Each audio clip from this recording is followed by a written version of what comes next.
Welcome to Indisputable. I'm Sharon Reed in for Dr. Richey. And you know what? I love it when the law comes to town, okay? I am legally hype, okay? It's a brilliant, brilliant podcast. Also, law student. We have AB Burns Tucker. Welcome back to the show. We appreciate you always. Okay, this is gonna be excellent. Thank you for having me. Yeah, and I get a lot of things wrong legally, so you feel free to correct me, okay? I got you. Throw it out there. Here's where we'll start. AB, Vince McMahon returns to the WWE and now his daughter is out, okay? It was breaking news, if you will, just days after the return of Vince McMahon to the WWE. WWE co-CEO, his daughter, Stephanie McMahon, resigning from the pro wrestling organization. As a result of the restructuring, her father Vince is once again, and look what he did there. He's the executive chairman of the board. Now, despite the positive tone of her resignation, the announcement during an employee meeting last week, the optics continued to suggest tension between father and daughter. This past spring, Stephanie McMahon's resignation came amid an apparent smear campaign against her that appeared to come from within WWE. I mean, Hollywood can't write stuff this good. Now, with Vince McMahon forcing his way back into the promotion, Stephanie has abruptly stepped down in a move that, well, it was shocking as her initial resignation back on May 19th. She returned to the company, of course, after her father retired, and you remember why, right? Vince McMahon retired as WWE chief executive and chairman in July amid a board investigation of sexual misconduct claims against him. That from the Journal, and there's more. Reported he agreed to pay more than $12 million in secret settlements, and that is since 2006. What was he hiding? What was he trying to protect? Background on how McMahon reclaimed control of the company. Mr. McMahon, who has majority voting power through his ownership of WWE's Class B stock, said he had told the company that he is electing himself and two former co-presidents and directors, Michelle Wilson and George Barrios, to the board, confirming an earlier Wall Street Journal report. Board had previously rebuffed a move to reinstate McMahon. You're not gonna do it? I'll do it myself. That's what he said. McMahon is 77 years old. He sent a letter to WWE's board in late December detailing his desire to return to the company he ran for 4 decades to help guide a strategic review process. The board responded last month in a letter to Mr. McMahon that it was prepared to initiate a review process and would welcome working with him on it. However, it said it unanimously agreed that Mr. McMahon's return to the business would not be in shareholders' best interest. Okay, so he has communicated to the board that unless he has direct involvement as executive chairman from the outset of a strategic review, he won't support or approve any media rights deal or sale, the People said. Mr. McMahon had told People he intended to make a comeback at WWE, the Journal reported last month. He said he received bad advice from people close to him last year. They advised him to step down, according to people familiar with his comments. That from the Wall Street Journal. I mean, folks, this is juicy, okay? AB, why don't you weigh in now on how McMahon went about this? Because I thought when he resigned that it was all just a setup and he's coming back. People like that, they don't retire, okay? They don't retire. It's too much power, but he made his way back because he is majority shareholder, right? So he can sneak his way back in anyway, and most people can't really vote him out. He can do what he wants to do, but this is a situation where when you have power and maybe there's something going on in the background that you want to make sure you have your fingers on so that the right stories get told, or they get told in a way that is presentable for yourself, right? Because when you think about WWE, this is a brand, and it's not just a brand for wrestling community, but it's a family brand that he built, right? Which probably makes a lot of sense why baby Steph was like, let me up out of here because I don't want nothing to do with this drama my daddy got going on. And a little $12 million, he didn't get a little hussies on the sideline, you know what I'm saying? So allegedly. Yeah. That's the legal part of you, but we know what happened. Okay, and she knows her daddy too. She knows her daddy. There's more. AB, just hours after Stephanie McMahon had resigned from the company, Vince McMahon, rumored to have sold the company to Saudi Arabia's public investment fund in a move that will take the company off the public stock market. Now he is playing chess. Apparently the board was playing checkers, AB, okay? Back to being a private business it is. He doesn't like other people weighing in. There's just one man in charge and he wanted it to be him. However, by any means necessary. If true, the company going private would mean McMahon would no longer be held accountable to a board of directors. I'm gonna do what I wanna do. Isn't that what he's saying? Yeah. WWE's working relationship with Saudi Arabia goes back to 2014 when the promotion held its first tour in the nation. It was expanded through the announcement of a 10-year strategic partnership between WWE and the Saudi General Sports Authority. That was in 2018, through which WWE promotes 2 annual shows in the country to the tune of around $50 million each. We can stay on this picture. Let's just hang right here for a minute. I don't really watch much wrestling, but I'll watch him. Okay, where was I? Along with TMZ sports reporter Ariel Helwani has claimed that no deal has been finalized. They're saying don't, pump the brakes a little bit. You see it right there, contrary to reports stating otherwise last night, there is no deal in place at this precise moment for WWE to be sold to Saudi Arabia's public investment fund or any entity, sources say. The organization is still exploring all options, developing. Weigh in, there's nothing, because not everybody, the WWE has many stars. A lot of them seek to cross over, right? We saw that with John Cena, The Rock, the Bella Twins. So AB, nobody could stop this, could they, on the board if they said, that's not really the partner that we want here. And the other thing is, what about the talent and the talent contracts? If I'm squeaky clean, not me, but other people, and they don't want to be associated with a government that they don't support. But you're in a contract, right? So when you start with the contract part, it doesn't matter that you don't like the person that you have contracted with. Right? It doesn't matter that on day one when we signed this contract, you were Santa Claus and now all of a sudden you're Putin, right? You signed the contract, so you are stuck until that contract is over with. Or you can breach the contract, right? And you can take the consequences from there. In terms of the sale though, I think a lot of this is just, like you said, he's playing chess and they're playing checkers, right? So you make people wonder like what's gonna happen with the company? How could we move? What are we gonna do? If you have enough shareholders to come in to vote and say this is not what we wanna do, that'd be great. But what we know right now is that Vince McMahon holds the key to a majority of this. So at the end of the day, it doesn't sound like there are enough shareholders to be able to vote him out or say this is not what we wanna do. So if I'm looking at it from my perspective, there is something internal that's happening that you don't want the world to know. You want to have control over what information is being leaked. And that is why you're doing this. Because other than that, you have no reason to be involved. You got the money, you're good to go. You don't need to work. You're 70 some years old, retire, have a good time, live your best life. You obviously was doing that on the side, but let's do it in the forefront, right? And then also, yeah, maybe he is trying to protect his talent because at the end of the day, right? If this brand goes bad, or if information gets out and this brand is destroyed, well then your talent goes with it, right? And we have seen corporations go down and they take people down with them. So it could be a little bit of both, but for the most part, I think it's real personal. Yeah, it sounds definitely personal. And it sounds like if there were enough shareholders, do you want to be the next one who's a target of a smear campaign? Okay, I'm telling you, the daughter knows the father.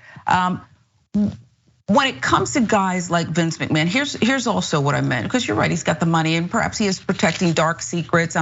Honestly, when you throw his picture up there and you look at the lighting, I mean, he approves everything, every storyline, every public strategy. I think he likes this measure of darkness. And I think probably 10 seconds, there it is. Okay, look at him. I mean, he wants to be a villain. Right, just like he casts these characters and makes them infamous, if you will. And he plays a good one, doesn't he? But it reminds me also that men who seek such power and fame and money, they don't want to go quietly into the night. He doesn't want to do that. We know a guy who somehow ascended to the White House in our country, okay? Because he didn't want to go away. It was never enough. Bankruptcies, it's just never enough for these guys, right? Absolutely not enough, right? Like you said, they don't want to go quietly, and being that villain, right? That is what people like to see. It brings the drama, it brings the extra, and it goes along with the whole theme of WWE, right? It's all fake, including a owner. It's all fake, right? So, but we know what it is. We know that you're doing this because you love the limelight, but this is why you have to be careful with who you give power. And the reality is, if you will sell your daughter out the way you did, and let her suffer the way she suffered, anybody could get it. Yeah, I think you're exactly right. Okay, and there she's cast look like an angel there. Okay, I'm sure she's not. We know she ain't all the way either.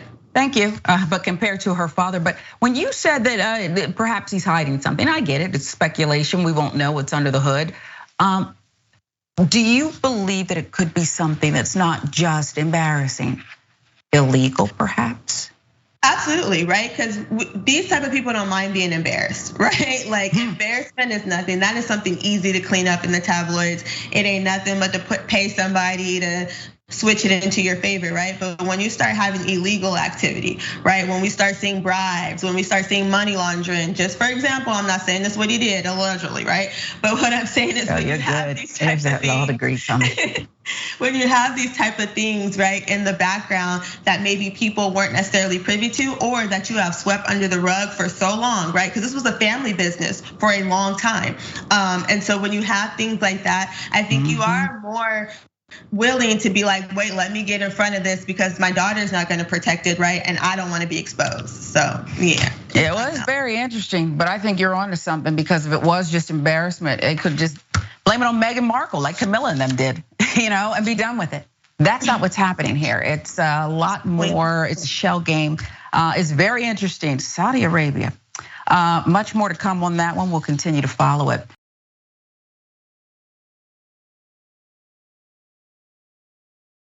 Gwen Stefani, she's somebody I always thought was a real one, right? She's, look, beautiful, wholesome, hip, cool. She's got diverse, and she's in many different lanes. All the things we love about her. I don't know what's gotten into Gwen Stefani's head. She has had many personas, we should say, over the last 2 decades. This last year ushered in a phase of her career with the launch of Give Beauty, but this is not her first beauty line. Before that, we should remind you, there was Harajuku Lovers. I'm sure I didn't say it right, but you get the idea. Fragrance line launched in 2008, 4 years after the release of her solo album, love.angel.music.baby. It took inspiration from Japan's subculture for its visuals, marketing, eventually Stefani's own personal style. And see, this is where you start to get in trouble. Stefani, with her 4 Harajuku girls, the Japanese and Japanese American backup dancers she employed and named Love, Angel, Music, and Baby for the promotion of her album.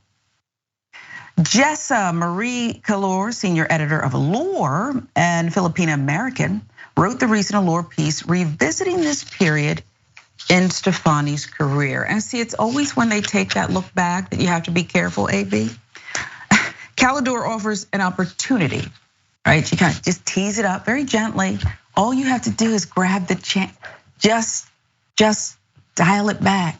That's not what Gwen Stefani did, okay? She wanted her to address how past projects like this have been the subject of cultural appropriation as they sat down at an event celebrating Give's latest collection. Very easy. Surely a publicist would have prepared her for this. Nope. I also included a question about what she felt she may have learned, considering its praise, backlash, and everything in between. Another softball. She responded by telling me a story she shared with the press before about her father's job at Yamaha. Had him traveling between their home in California and Japan for 18 years. That was my Japanese influence, and that was a culture that was so rich with tradition, yet so futuristic, with so much attention to art and detail and discipline, and it was fascinating to me, she said. Explaining how her father, who is Italian American would return with stories of street performers cosplaying as Elvis and stylish women with colorful hair. Then as an adult, she was able to travel and see them for herself. I said, my God, I'm Japanese and I didn't know it. As those words seemed to hang in the air between us, she continued, I am, She then explained that there is innocence to her relationship with Japanese culture, referring to herself as a super fan. If people are going to criticize me for being a fan of something beautiful and sharing that, then I just think that doesn't feel right, she told me. I think it was a beautiful time of creativity, a time of the ping pong match between Harajuku culture and American culture. She elaborated further. It should be okay to be inspired by other cultures because if we're not allowed, then that's dividing people, right? Okay, I'll pause there and let you weigh in, AB. She's a real one. We loved her. I had to put that, loved. We don't like her right now, but perhaps some people are okay with it. It's okay to be inspired by other cultures. It's not okay to steal other people's culture and then capitalize off of it. You're very tone deaf is the thing, and you didn't read the room well because you're not Japanese, baby. You are white. You are Italian American. You are a Californian, whatever you want to call it. But why couldn't you, if you were so inspired by their culture, right? Why couldn't you found a Japanese artist, right? And collaborated with them to help bring awareness to their culture, right? Like why is it, and this is my thing, y'all want to embrace culture so bad. Y'all got y'all culture, Christopher Columbus, Queen Elizabeth. Why y'all don't ever want to embrace that? What? Y'all give the jewels back. Give the jewels back. Okay, it's time. Return them. Give Africa its stuff back. There's more. The statement AB made Calidor reflect. Like Stefani, I am not Japanese, she says, but I am an Asian woman living in America, which comes with sobering realities during a time of heightened Asian American and Pacific Islander hate. I am a woman who has been called racial slurs because of her appearance, feared for her father's safety as he traveled with her on New York City subways and boiled with anger as grandparents were being attacked and killed because they were Asian. I envy anyone who can claim to be part of this vibrant, creative community, but avoid the part of the narrative that can be painful or scary. 32-minute convo left both Calidor and an Allure social media associate who is Asian and Latina questioning what they heard. Did she really say that? But during our interview, Stefani asserted twice that she was Japanese, and once that she was a little bit of an Orange County girl, a little bit of Japanese girl, a little bit of an English girl. Surely she didn't mean it literally, or she didn't know what she was saying. Representative for Stefani reached out the next day indicating that I had misunderstood what Stefani was trying to convey. Allure later asked Stefani's team for an on-the-record comment or clarification of these remarks. They declined to provide a statement or participate in a follow-up interview. Calidor went on to ask, Farhia Khan, PhD, the Asian American Studies program at the University of Pennsylvania, to help clarify the line between inspiration or appreciation and appropriation. Simply put, cultural appropriation is the use of one's group's customs, material culture, or oral traditions by another group, she said, raises two important factors to consider: commodification and an unequal power relationship. And AB, isn't that what you're really talking about? It's not like she collaborated and said, hey, you take the lead even in that collaboration and help me just appreciate more. That's not what she did. It's not what she did, and she's only getting away with it because of her skin tone, right? Because look at Rachel Dolezal. Remember her? She was she appropriated, or was she was, at least she was doing the work. At least she was in the organization. right? So now it goes to questions, since you're so fascinated by their culture and what they do, what work have you done for their community, right? Have you stood up for the issues that they have? And that's always the case, is that you're cool with our culture and what we do and the style we bring until it comes to dealing with the consequences, until it comes to speaking up about the consequences of us dealing with issues on a day-to-day basis simply because of our race, right? So your opportunities that you've had worth millions and millions of dollars, how much of that have you given to the Japanese people? How much did you speak up for them when they were arguing for legislation, the Asian community in general, right? Arguing for legislation to protect them. How much of that have you done? This is the problem with stuff like that. Stop stealing our stuff. Period. It's a thief. Period. You gotta stop. And you're exactly right. But that's their culture. Right. This would have been the perfect opportunity, right? She's sitting in this interview talking about how much she appreciates it. Oh, beautiful. And why not say, and that's why I was at the forefront. That's why I said, let me talk to Congress. I'm gonna do something here. We could be wrong. Maybe she put her money where her mouth is. Maybe she silently was marching. I don't know, but it's disappointing.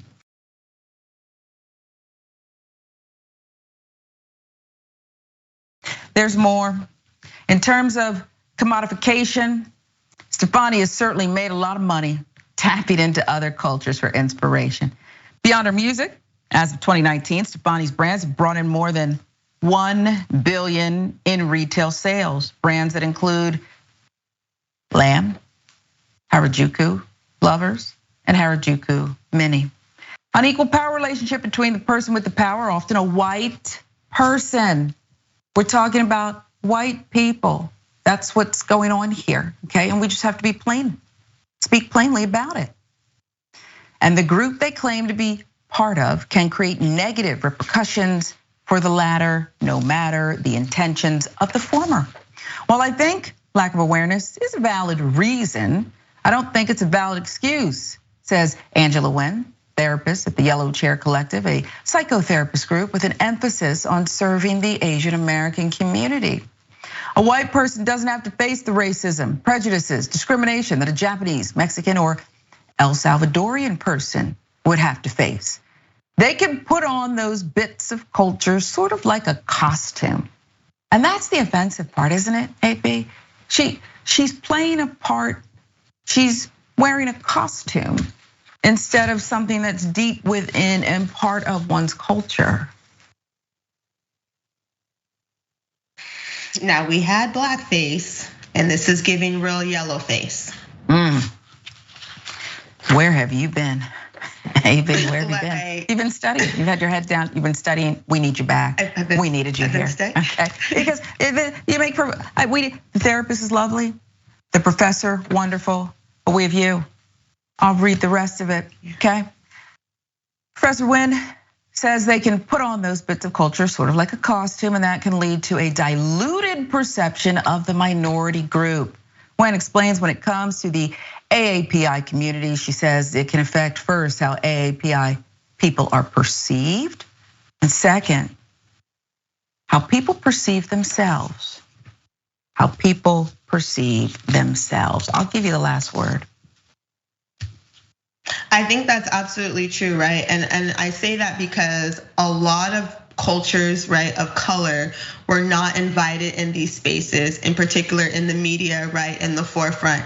And I think one thing that we're learning, especially in this time now, is people feeling like, dang, I never saw anyone like me on TV, right? I always saw this particular group who got all the shine and right. And so for myself, I just never felt that self-confidence because there was never a representation of myself. And so when you take away that representation from a community, we're grateful that you appreciate, right, our culture and what we have going on, but put us in the forefront, right? Because at the end of the day, it's a financial thing, right? And even if you enjoy it, you don't gotta be the face of it, because you're not the face of our culture, you're not the face of our race, or however you wanna classify it. So you put someone forward who can represent, and so that we can see people just like us, and so you can encourage other people to say it's okay to allow someone to represent their culture properly and to support them and be behind them without feeling like you're gonna be left behind, without feeling like you're gonna lose out financially. Because seeing someone else win win doesn't mean you're gonna lose.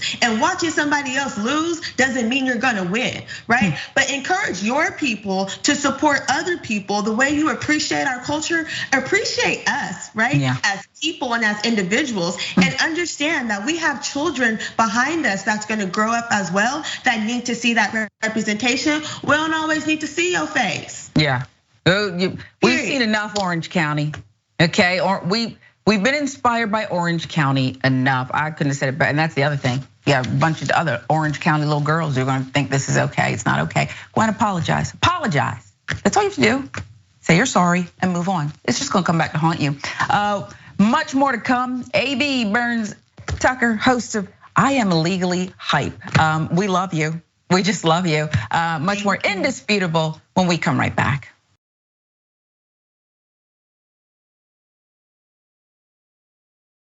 Welcome back to Indisputable. I'm Sharon Reed, in for Dr. Rashad Richey. AB Burns Tucker is with us today.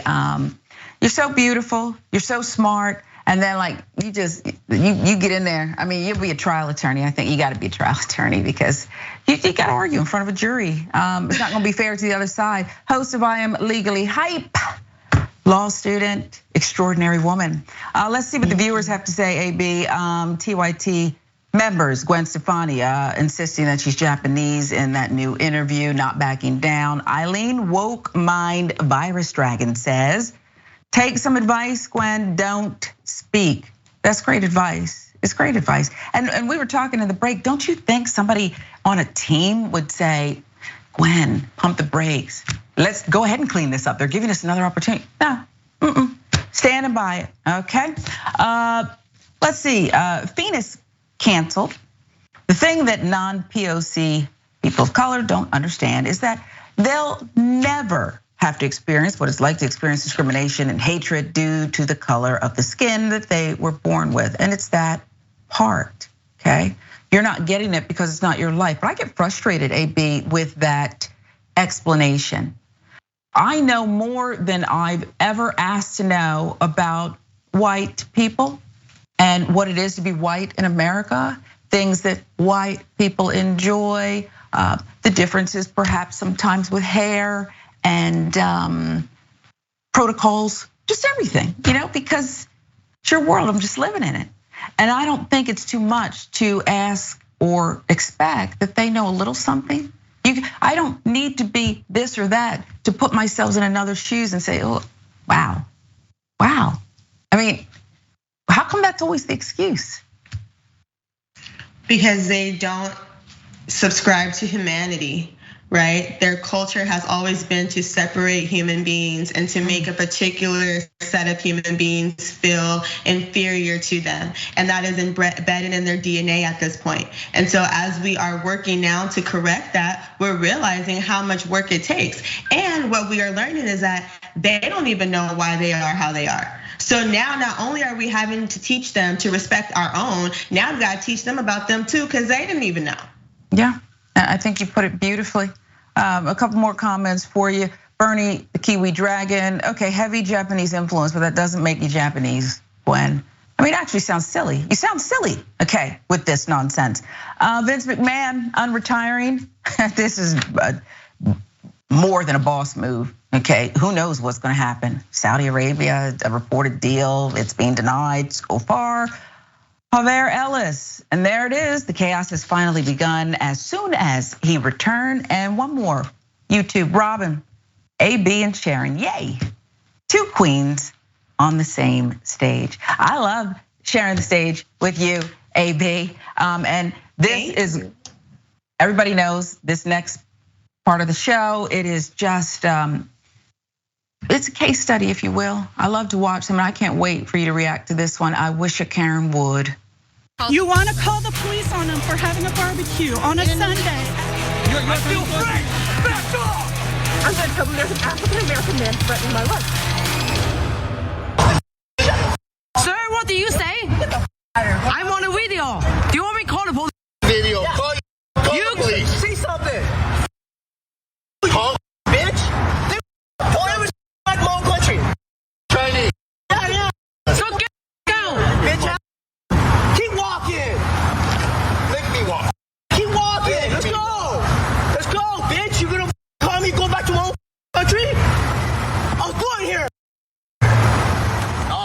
country, right? Yeah. Why don't you go back to your country? This is my Yeah, you an Aboriginal. You an Aboriginal. I did die for this country.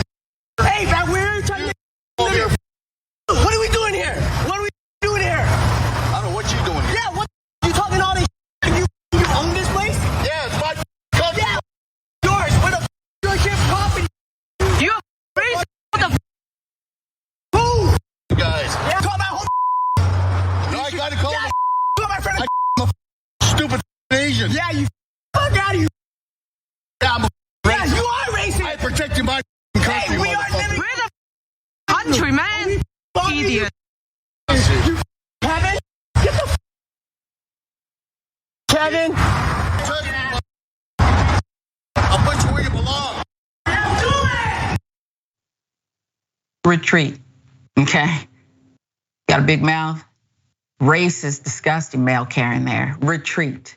And to me, AB, this male Karen who has done this clearly, I don't need to, and you can give the legal disclaimer, but I don't really need to know more. I know he's done this before. He's done it repeatedly, okay? That is someone who has done this repeatedly and attacked people. And you know what they say, you be careful now because you might get the wrong one. Or in this case, I think the right one. I think he got the right one. And I saw that this male Karen had fear, worry, confusion. It was confusion on his face.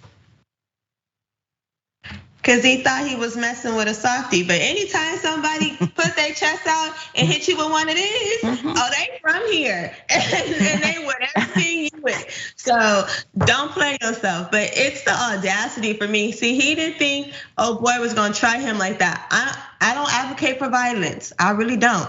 But sometimes, what they say, you spoil the rod, you spoil the child. And you brought it to him, Karen.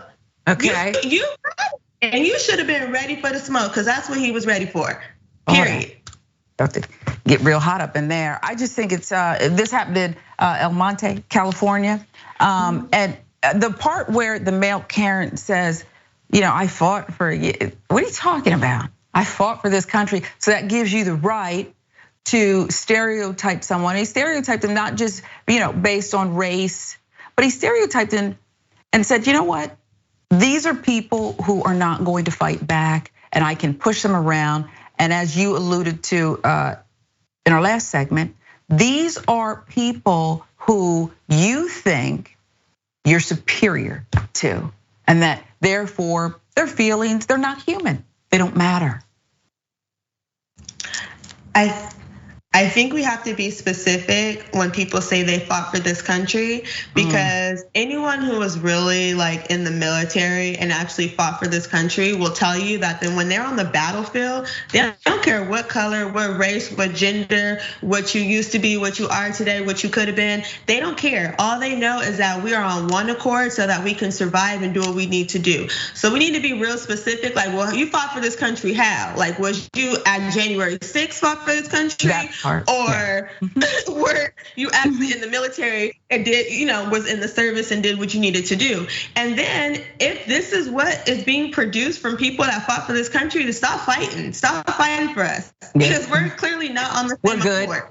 Period. We're good. We straight. Okay. Right. It definitely looks like he could have been one of the ones with the feet up on Nancy Pelosi's desk. I don't know if he was there. So maybe you want to go ahead and give another legal allegedly. Allegedly, but same shoe size, okay?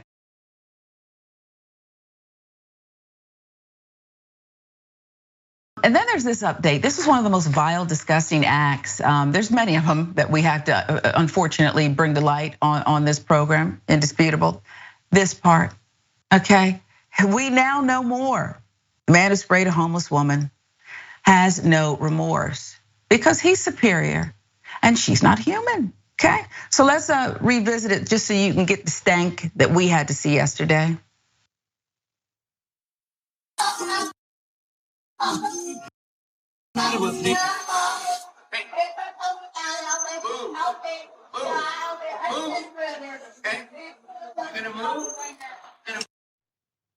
Now I do have a legal question, AB, but I'm gonna start with this. His name is Collier Gwen. He's the coward, the person who is just so vile and disgusting and thinks that it's his place to spray this woman, just disgusting. My legal question is, if he owns the gallery there, and we believe he does, okay? Crack investigative team has just been all over this story. Is the sidewalk his too? Is the sidewalk his? The thing is, it depends, but that also doesn't give you the right to assault anyone. Assault. And that is assault, right? So no, regardless of whether you own the sidewalk or not, whether that is a part of your ownership territory, you don't get to assault someone. And let's just be clear, it didn't work in the 1960s when they did it. And so it's probably not gonna work now. Yeah, I got images now, black and white footage going through my head, okay? And you have reframed my legal question, and I like yours better, okay? It doesn't matter who owns the sidewalk, that's assault. The footage drew outrage, AB, many appalled, but the man with the hose, Collier Gwen, told SF Gate he'd do it again. No remorse, no embarrassment. Gwen, who owns the art gallery next to Barbarossa Lounge, which is not affiliated with the popular bar, told the outlet, and by the way, Barbarossa put out a statement, they made sure you knew, don't put us with him, we're not with him. Here's what Gwen told the outlet. In that situation, the street was being washed and she refused to move. She started screaming, we heard her, profanities and becoming very belligerent. And at that point, the cleaning on the street was directed more in front of her. Well, you'd be belligerent too, and profanity and scream, that's okay with me. Somebody's taking a hose and spray, violating you. What do you expect her to do? Say good morning? Gwen said that the woman has been in front of his building and adjacent businesses for almost 2 weeks. He added that he has called the San Francisco Police Department up to 25 times, seeking assistance, and that the person was told by officers from the San Francisco Police Department that morning that she needed to move. I think he should be charged calling the police 25 times. Why are you calling the police 25 times? That's crazy. Clearly they're not gonna arrest her, so he should be charged with something. And maybe you can come up with something, AB. Use your legal mind for that. What could he be charged? 25 times you're calling the police on one woman. One woman, it's who you are, it's who you are. When asked if he would have made different choices, Gwen doubled down. This guy's a piece of work. Nobody can get into their stores or into their offices. That's not what I saw. Consequently, if she got wet when that was happening, this is passive aggressive. It was because she was there getting wet. She did not move when she was told by the police, by the paramedics, by the social services that she needed to move. And yet, AB, I don't have any documentation. I'm looking for it. The police, the paramedic, nobody else took a hose to her. Nobody else? They wasn't supposed to, because she was technically, right? We don't know the ownership status, but she was on the sidewalk when people were cleaning the street. She was on the sidewalk. And if they asked her to move and she didn't, well, then that was her prerogative. This is a problem when you don't have consequences for your actions. And then you just double down on them and you find a justification for treating people nasty. But what I'm telling you right now is that people aren't not coming to your establishment because they couldn't get through because of that lady. They're not coming because you're a nasty person. That's right. You're a nasty person. You're nasty. Yes. You're just nasty and you're mean. You're very mean, okay? You're very mean guy. And he looks like a guy who wears those, what are those? Bruno Magli, those shoes, those expensive shoes. If someone were to spill something on those expensive shoes of his, are you kidding me? Okay, by accident. I'm not even talking about on purpose. That guy, please. In statements to the outlet, San Francisco Police Department said the officers first responded to the scene at 8:40 a.m. Monday regarding an adult female who was blocking a business doorway. So that is to me false reporting, okay? Police said the woman complied with an officer's request to move, and according to officers, responded to the hosing incident. That was at 12:04. So it was not done a couple hours later. He said, I'm gonna do more. As a possible assault, thank you. But both Gwen and the woman declined further police action at that time. Police said it is still investigating the man. San Francisco Street Crisis Response Team provided multiple service options to the woman. I want to pause again. The footage is out, it's gone viral, AB. The woman didn't want to pursue it. Possible assault. They didn't say that spraying the hose was not an assault. They said both people didn't want to pursue it. If they had the footage, Does it matter if she wants to pursue it? It depends, right? And we'll say because it depends on the capacity of the police department, of the DA's office, what they really want to deal with, right? Because at the end of the day, even with the footage, that's just one piece of evidence. If you don't have the victim to confirm that this is what happens, then it's really not a good case, right? Not something you really want to take to trial. I think part of it too, she may have like some mental health issues, right? Which could be a huge issue and a deal. Because what we don't know is what happened before the footage, right? The only thing we know is his statement that he has given and then what we see during the footage. Now, obviously what we see is an assault, allegedly, right? But we don't know anything that happened before or after, which is kind of the issue with having just video footage as evidence. You always want something else to back it up just in case. So if she is not going to necessarily participate in the investigation, it would make it harder to get a conviction. Harder to get a conviction in court with a jury. We'll just take it to the jury of the streets then. Okay, thank you for answering that legally. We'll just leave it to the streets, AB. Yeah. That's what we're gonna have to do with him. San Francisco Department of Homelessness and Supportive Housing told the outlet in an email that it cannot comment on specific cases, but in general, for individuals who are not ready to accept the services HSH has to offer, they'll continue to outreach and build motivation to ensure services are available when they are needed. Okay, they'll just keep working with them. Barbarossa's Lounge owner, Arash Ghanadin, told SF Gate he's frustrated by the fact that the woman has not received assistance and was adamant that Gwen spraying her was not the way to handle the situation. It's just ridiculous. He added that he and other business owners have called both the police department, social services, to try to get assistance for the woman who has sometimes blocked the entrances of local businesses, but nothing has changed. He said last Friday, 6 to 7 police vehicles responded to incidents in the neighborhood directly related to her actions. So yeah, she perhaps is in crisis, it seems. If the police can keep coming back, I mean, who are these people? I know some people call in some neighborhoods, they don't show up for hours, but apparently they have enough manpower. Police have enough manpower to keep investigating this one woman. I'd like to look into that, but that's just me. I'll give you the last word, and maybe you can tackle it, because if he's this belligerent and believes he's right and can do as he wishes, I don't see how this won't happen again, AB. It's definitely gonna happen again, right? And I think the reality is that this woman is just unhoused. She's not a criminal, right? She may be a nuisance, but she's not a criminal. She might be blocking entrances, but she hasn't committed any crimes, right? And so yeah, that is something to question, why the police have so much time to come out for something like this and not for other situations. By the end of the day, she's not a criminal. This will happen again, and hopefully his business gets shut down. Stop going over there, stop supporting him. Yeah. Let's stop going over there. And by the way, Mr. Gwen, you're the nuisance. I think you're a nuisance, okay? Absolutely. And I hope somebody does spill something on his shoes, no matter how much they cost. Much more Indisputable. I'm Sharon Reed in for Dr. Rashad Richey. We're right back.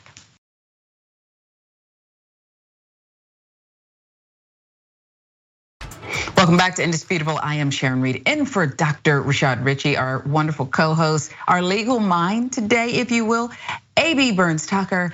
I am legally hype. I love it, and I think you're great. Let's get some viewer comments. TYT member Scented Kerfuffle says, Jesus, if you were born here or live here or became a citizen, this is your country. What's wrong with these races? We're asking the same thing. That in reference to the male Karen who really stepped to the wrong American in this case. Updating Mr. Gwen, is it just ridiculous? Out in San Francisco, who sprayed the unhoused woman.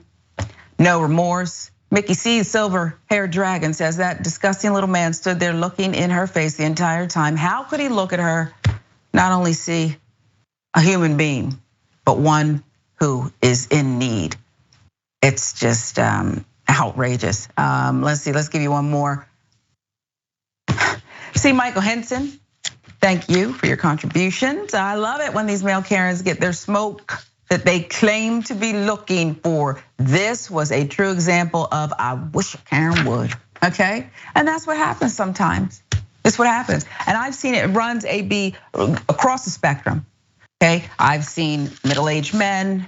We had a granny Karen, get hers in a convenience store last week. Got knocked down. Candy bars, everything flying. Her skirt flew up. She asked for it, okay? Again, you're right, we don't condone violence, but she's asking for it. And when you get up in the wrong person's face, things happen. Then there's people who are just minding their own business, okay? They really served this country, I think, honorably. Army vet sues to Virginia. This is one of the worst cases, okay? You may remember this one. He's suing two Virginia cops for $1 million after they assaulted him. And that's what it is. Let's watch the video.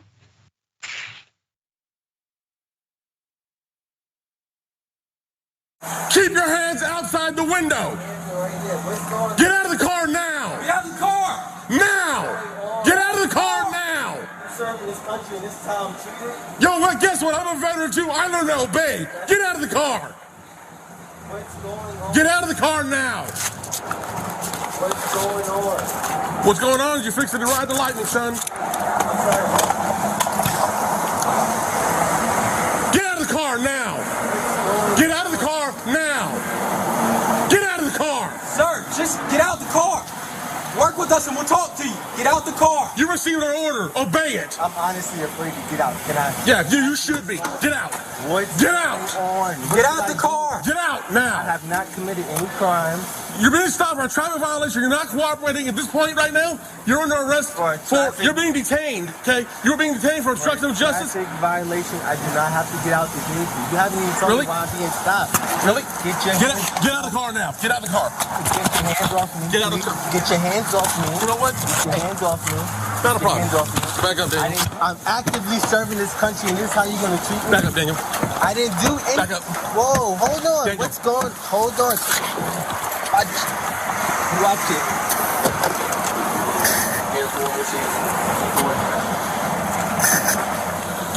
Get out of the car now.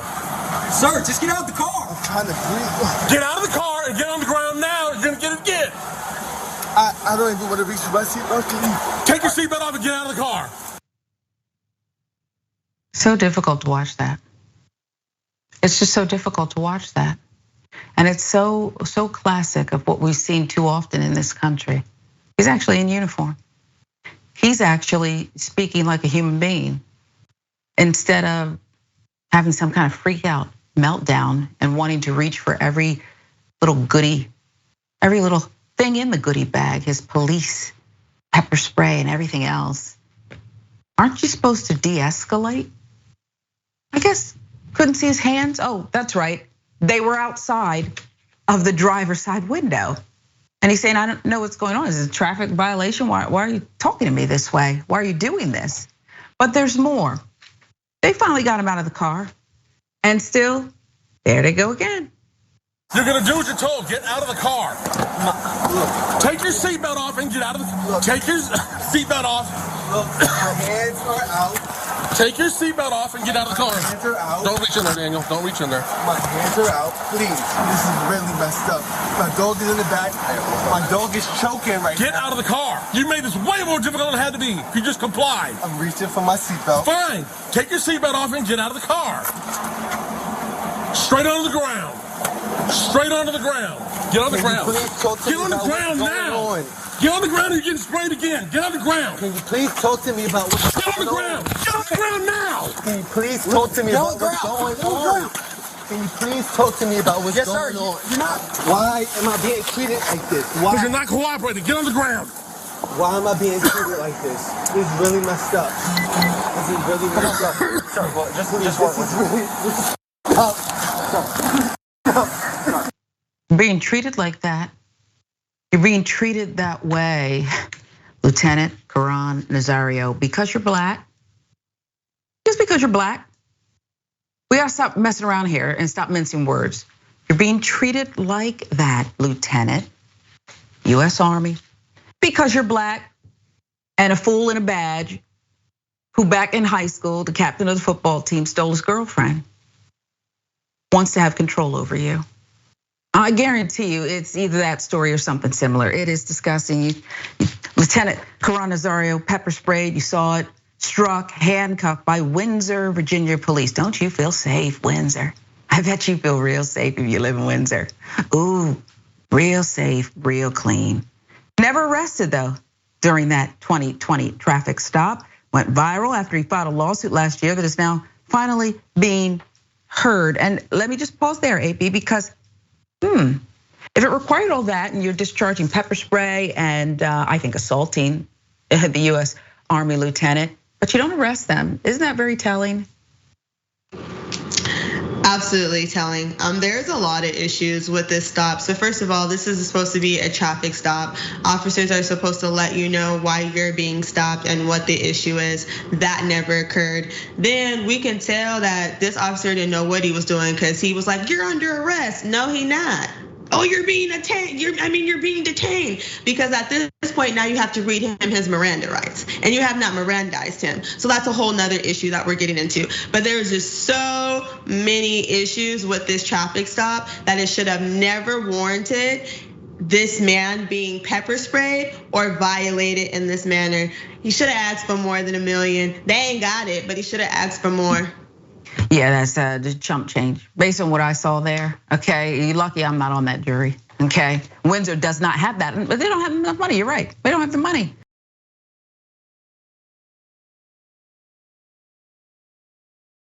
Trial is scheduled for Monday. He will argue to a jury he was assaulted, falsely imprisoned, and that his vehicle was illegally searched. In our legal mind, I think she's made the case for it. You sure you don't? Can we get you to Windsor? I don't know that he'll need you, but it couldn't hurt. It couldn't hurt. Nazario is suing the cops involved, Joe Gutierrez. And you should look down, you should be ashamed, okay? And there's Daniel Crocker on the right. He's the one I suspect, the football captain probably stole his girlfriend. And so he joined the police force. Later on, a few years later, he joined the police force. And this is who you have. This is who taxpayers are supporting. Crazy. Crocker is still on the force. Really? Windsor, look at your life. Gutierrez fired in April 2021, the same month Nazario filed his lawsuit. August 4th, special prosecutor determined Gutierrez should not be criminally charged, but should be investigated for potential civil rights violations. What about his partner there?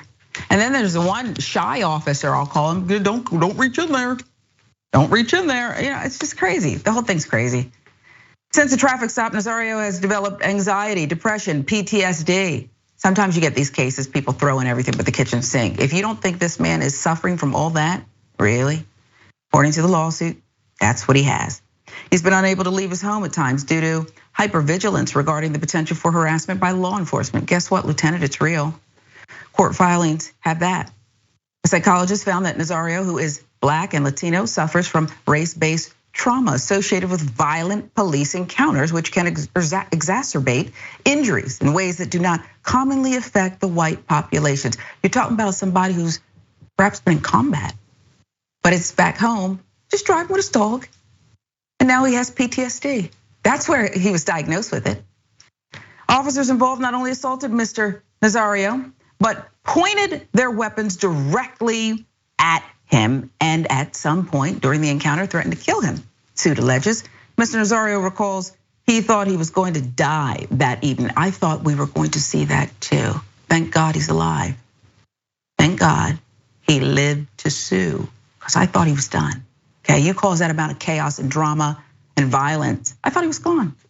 The men deny ever threatening to kill Nazario. They contend that Nazario misconstrued Gutierrez's statement that Nazario was fixing to ride the lightning. Well, what are you talking like that anyway? Innocent till proven guilty. I don't know. He could have been having a medical emergency. I don't know what traffic violation there is. Why are you saying that anyway? It's not helping. Gutierrez spoke those words while holstering his gun and drawing his taser, and was referencing his stun gun, not an execution, according to the court filings. I don't really think you're credible, Mr. Gutierrez. You're fired. Crocker and Gutierrez argue they performed their duties within the law. After Nazario failed to immediately pull over, he went to a well-lit area. I thought that's what they taught us.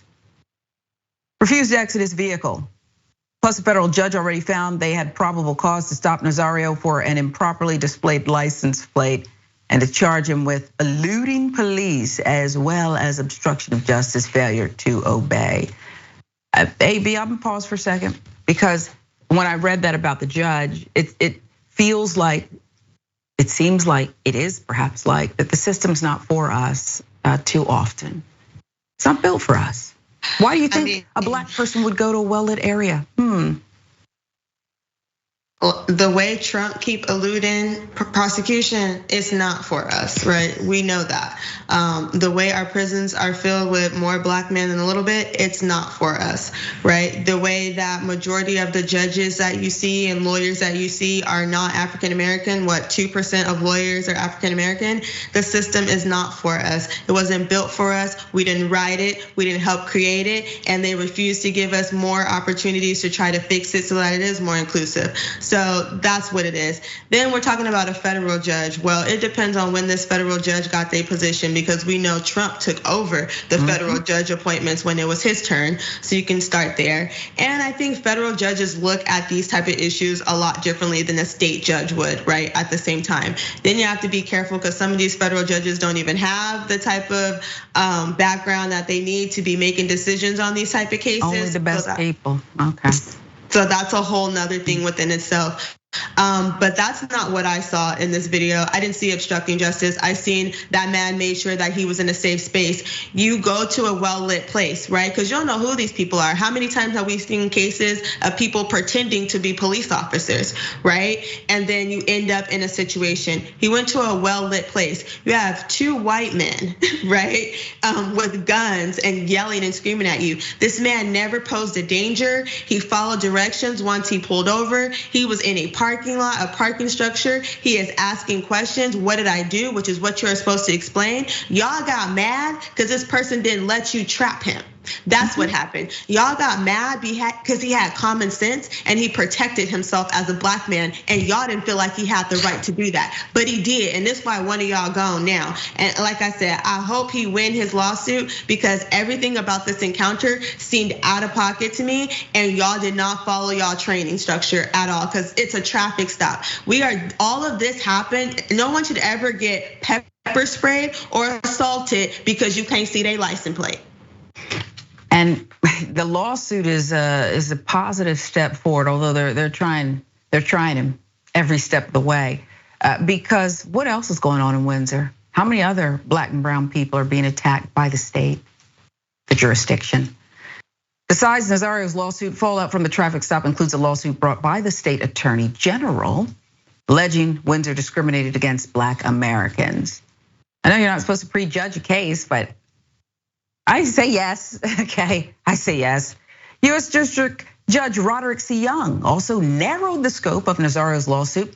August, Young ruled the federal immunity laws shield Crocker and Gutierrez from Nazario's claims that they violated his constitutional protections against excessive force and unreasonable seizure, as well as Nazario's right to free speech by threatening him with arrest if he complained about their behavior. So I mean, that's classic, mobster type behavior. You better not tell anybody or else. You gonna see? Nazario can present claims under state law, false imprisonment, assault and battery to a jury, the judge ruled. Was it gonna be a Windsor jury? Because I don't think I like that very much. Not from what I see so far. The judge also found Crocker liable for illegally searching for a gun in Nazario's SUV, leaving the question of damages on that point to a jury. Nazario had a concealed carry permit. He's legal, he knows his rights. As a black man, he too is allowed to carry. I know you don't like it, but that's what's happening. It's happening, okay? He has a permit. Jury will also consider whether Gutierrez is liable for illegal search. The former officer denies he knew Crocker was conducting the search. Really, because you were bossing Daniel around. Don't do that, Daniel. Just get back, let me hit him again with the pepper spray, okay? Get it all over his army jacket. It said lieutenant, by the way. It said lieutenant. Well, guess he's a nobody. And I wanna know really, AB, I'll give you the last word on this, but I think the dog should have a case, but I know what you're gonna say about that. The dog was back there choking, they didn't help either one of them. I mean, we have animal cruelty laws, so it could happen. Creative, okay, I want you to be my attorney. Okay. There's a possibility for that. I was still on behalf of my dog. My dog ain't been the same ever since. It's probably limping. It sleep all day. I would absolutely make a claim for that, at least in civil court, if nothing else, at the end of the day. But yeah, I mean, and even at this point, you put another officer in jeopardy, because after you pepper sprayed this man, you walked up on him, swallowed the pepper spray. You had to tell Daniel to stay back, because you knew Daniel was gonna get in trouble too. So Daniel, you need to sue him too, because Daniel, you out of pocket, but you need to sue him too for having you out of line. Because it looked like you might have tried to get it right, because you was like, I don't understand what's going on, but you need to sue him too, Daniel. Make him pay your $1 million. I love it. I don't know what your ultimate is or what you aspire to be. I want you nominated for the federal bench, Supreme Court. I want you opposite Josh Hawley. I want you opposite Senator Josh Hawley and get him all the way together. That's what they need.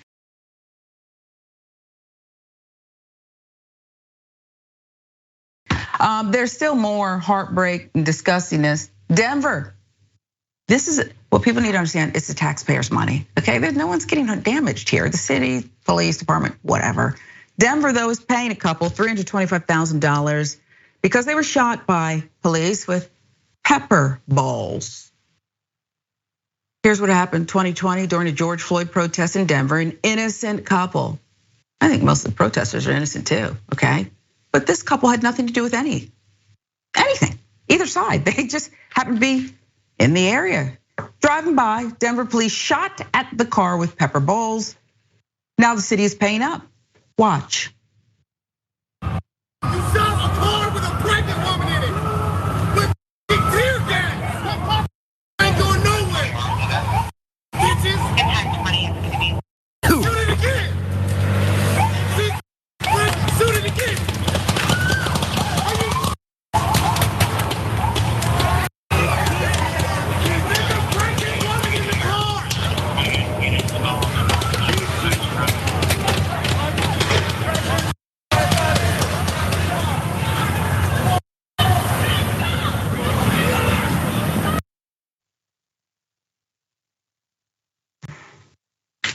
Pregnant woman in the car. Did you hear that? He's saying, you're shooting at a pregnant woman in the car. Okay, they had nothing to do with this. And then they kept shooting at them. They just kept going, target pregnant. I didn't see any imminent threat. I didn't see the vehicle move not 1 inch until they stopped firing. Okay, let's tell you more about it. Denver City Council approved the settlement payments totaling $325,000. There's the couple. Chaterio Brown, Brittany King, sued the city in 2021 for their injuries. Their federal lawsuit states the couple was working for food delivery service DoorDash. I told you they had nothing to do with either side, though that would be their right. They were working for DoorDash. May 30th, 2020, when they drove near Civic Center there during the protest. And again, you don't know where everyone's gonna be. I'm just delivering some food. And they're doing it as a couple because, nighttime, it makes sense. Pepper balls, small plastic bowls filled with irritant chemicals. She's pregnant, burned the eyes and skin, struck Brown in the face, struck King in the stomach through an open car window as they're taking target practice.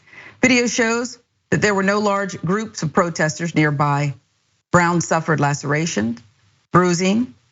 King suffered a broken right hand, chemical burns, bruises. The video shows that there were no large groups of protesters nearby. So the cops were playing around and they decided to just have fun, right? I didn't see the police in any kind of defensive, no kind of defensive position there. It was like they were playing paintball. It was crazy. No longer, there was longer rather term damage to this couple. Never mind what they went through mentally. There's physically. Pepper balls saturated the inside of their car with chemicals. Brown and King were just trying to make it in this world. They were living in their car at the time. According to the suit, pepper balls rendered it unlivable. It's not the movies, folks. Like once you release these chemicals, the car may never be right anyway. Forget about just the physical damage. Once you release the chemicals in there, it's not like it just dissipates and let's just keep delivering food, DoorDash. That's not what happened. King suffered complications to her pregnancy due to exposure to the pepper ball chemicals. Makes sense. according to the lawsuit, the child has shown developmental delays since her birth. This is so ignorant. May 2020 George Floyd protests, AB. All of us, well, we were inside anyway, but we had to stop. Everybody just stopped what we were doing. And we couldn't turn away, sadly, as that idiot was kneeling on George Floyd's neck. And days later, this is what you're doing in Denver? What did you tell your police that night when they suited up in all of their armor and whatever else they thought they needed to go to war against a pregnant DoorDash delivery driver and her man? They needed really high caliber weapons and a gang of them. And I think gang is the right word, AB. What did you see in the video? I guess from a legal standpoint and a humanity one. So first and foremost, if you are that scary, please stop applying to be police. Those are not the type of people that we need on our police force, like to protect and to serve. Let's start there. I saw a lot of violations, right? Because we have a constitutional right to a peaceful protest. It doesn't say that only the protesters have to be peaceful. The police should be peaceful as well. So that's what I saw. I saw a violation of our rights. And I saw a police department that could care less about the human beings that they're supposed to be protecting and serving. And they could still care less. I'm gonna go ahead and move on, but I should tell you, I'm looking, where's my research? Where I don't see here where the police were disciplined and arrested. So I'm sure, and we have a crack team here. So here we are again. But they'll take, now, they've confirmed it already. Okay, I told you, they're very good. They've confirmed that they looked into this fully. The police, and $325,000 is not enough. It's not enough. Much more to come. This is Indisputable with Dr. Rashad Richey. We are honored to have AB Burns Tucker with us today. We appreciate you. Much more to come.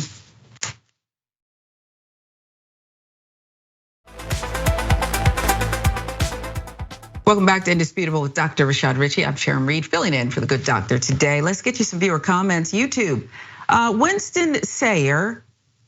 That young man deserves a big fat bag and a nice house on the hill.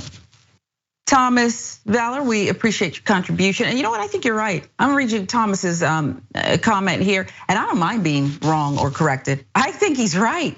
You have to stop saying it's the kids that got bullied that are cops. I said it, not AB. They were the bullies, they were the football captains. You're right, Thomas. I think you're absolutely right. All the jocks and football players that called me names and beat me up are cops. Ooh, I'm a minister. Let's move on because we need a feel good story now. And this is it, okay? Teenager getting top military honor for saving a friend's life. You deserve this. You deserve the best.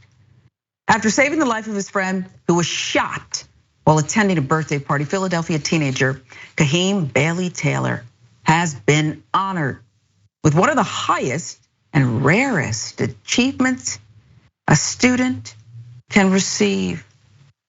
He's ROTC, okay? Medal of Heroism. They just don't hand those out, okay? This is real. Background on Kahim's heroism. Wednesday, August 17th, 2022. Bailey Taylor left the row house where his cousin was having his 17th birthday party on North Bonsall Street. Getting about halfway down the block, he heard gunshots, ran back to the house. When he went inside, he saw 4 people shot, 3 of his cousins, and his friend and classmate at the academy. So that's step 1. He ran towards the gunfire, okay? Quick assessment allowed Bailey Taylor to determine the severity of the injuries and figure out what measures needed to be performed to preserve life. The cool under pressure, okay, rendering aid. He noted his cousin's wounds were not life-threatening. This is a teenager. But that was not the case for his fellow cadet. The other student had been shot in the stomach. His injuries were, according to the team, potentially fatal. He needed to be rushed to the hospital ASAP. Before authorities arrived on the scene, Bailey Taylor jumped into action, leaning on the first aid instruction he learned from his studies in the JROTC. He listened, he put it to use. Lifeguard, that's what he was being instructed to do, and he used the training. He took off his hoodie sweatshirt, used it to apply pressure to the friend's stomach wound. Within minutes, 2 officers arrived, and Bailey Taylor told them what he knew about the shooting, what he had done to stop the bleeding. The officers placed the boy in the back of their patrol vehicle. Bailey Taylor also got into the cruiser, sitting next to his friend, providing support in whatever capacity the officers needed. The victim was taken to Temple University Hospital. He got life-saving surgery. On the way, he is to a nearly complete recovery. Every step of the way, AB, Kahim Bailey Taylor did the right thing. It would have been okay in human nature to go, get out of there, run the other way. His fellow cadet could have bled out though. It's remarkable. I agree. These are the type of people that should be police officers when they grow up, right? People that can think on their feet, people that can stay calm and think and figure out, what do we need to do? What information do I need to share? Not people who so scary that they would have ran off and left their friend somewhere. So shout out to this young man. He deserves the honors that he received. And not only is he like a great friend, but that's a great human being to be in a position that terrifying and to just be able to just work under the pressure. So shout out to him, he deserves that. I love it. And I love this story for another reason. And again, he got the Medal of Heroism, it's so rare. I love this story because training matters. We talked about how he learned first aid, how to be cool under pressure, and he put it to use. Some people go into shock, they can't do it. He's built for this. But I love it because if you want to stamp out racism and you want to teach people to treat each other better, not hurt each other, not spray water on people and shoot pepper balls when there's no threat, stop it, okay? If you want to do that, you have to see them. Look, he said a wonderful human being. He was a wonderful human being. And if you just see him for that, are you gonna be able to shoot him in the back? Are you gonna be able to gun him down? I don't think so. I'll give you the last word. We're almost out of time. AB, I've enjoyed being with you. No, likewise. Thank you so much. It's been an honor. And I agree with you, right? To see people as human beings. And I think that is what happened is he saw a human being in need, whether it be his friend or not. And he rose to the occasion because I would have panicked. Would have panicked, right? So it's a blessing to have that type of training. And this young man is a blessing and he just deserves all good things to happen to him. And I'm grateful that we got to end on such a positive note. Me too, I am legally hyped. We love you. I still want to get you to Windsor, Virginia for the lieutenant's trial, okay? Okay, just do a security check there. We love you. Until next time, this is Indisputable with Dr. Rashad Richey. I've enjoyed filling in. Welcome to Indisputable. I'm your host, Dr. Rashad Richey. We got a lot happening today. But what do we do on this show? We tell the truth. You know why we tell the truth? Because the truth is simply indisputable. Rashad, great to be here. Congratulations on the new show. And I gotta let everybody know that Rashad and I go way back. Here's the pattern that we see in all of these Karen stories. They think they own stuff they do not own. Now, where does that come from? I don't know, maybe slavery. Maybe they think they should still own black people. This is what happens when Karens weaponize the police. When you're used to privilege, equality seems like oppression. It hits you in a certain way when someone is holding you against your will, treating you like you're a criminal and you're an innocent person. This is something that black people face no matter where they are. A stronger black economy lends itself to a stronger, greater economy. Don't think it's exclusive of you, it's inclusive of you. What's your beef with critical race theory? It adds more fuel to the fire of the racist tendencies that we already have. We have a generation of problem solvers that can remedy the problem if they are properly taught what the problem is. You know who created redlining in this country? It was a white liberal. I don't give a damn who created it. If it's a racist policy, Shelley, here's what I don't know. I don't know. See, there you go filibustering, brother. You're scared of this truth, but you're gonna get it though.